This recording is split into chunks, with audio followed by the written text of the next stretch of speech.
अध्यक्ष महोदय, सन्मान्य सदस्य शंकर जगताप साहेबांनी जी लक्षवेधी विचारलेली आहे ती जरी पिंपरी चिंचवड पुरती मर्यादित असली तरी ब्ल्यू लाईन आणि रेड लाईनची ही लक्षवेधी आहे.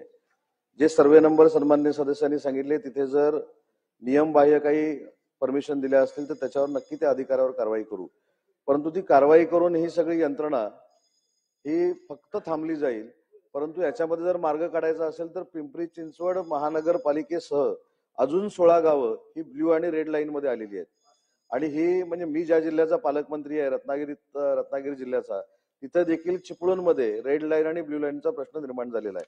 आणि म्हणून सभागृहाच्या निदर्शनास मी आणून देतो की तातडीनं प्रधान सचिव इरिगेशन, प्रधान सचिव नगर विकास, प्रधान सचिव पर्यावरण, संचालक नगर रचना आणि या विषयातील 2 तज्ञ अशी घेऊन तातडीनं एक समिती आम्ही तयार करू आणि त्याच्यानंतर ब्ल्यू लाईन आणि रेड लाईनच्या बाबतीमध्ये पुनर्सर्वे करण्याचे निर्देश हे इरिगेशन डिपार्टमेंटला दिले जातील.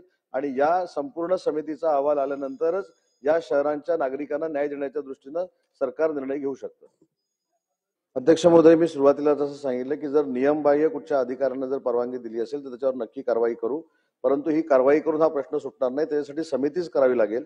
आता कोणतरी सन्मान्य स्पेसिफिक प्रश्न आहे की जी परमिशन दिली आहे ती परमिशन जर नियमबाह्य असेल तर ती रद्द करणार का एक, आणि ती रद्द नाही केली तर बाकीच्यांनी ज्या परवानगी मागितल्या त्यांना आपण देणार. नियमबाह्य जर परवानगी दिली असेल तर ती रद्द करू, देणाऱ्यावर देखील कारवाई करू आणि ही समिती तातडीनं जाहीर करू.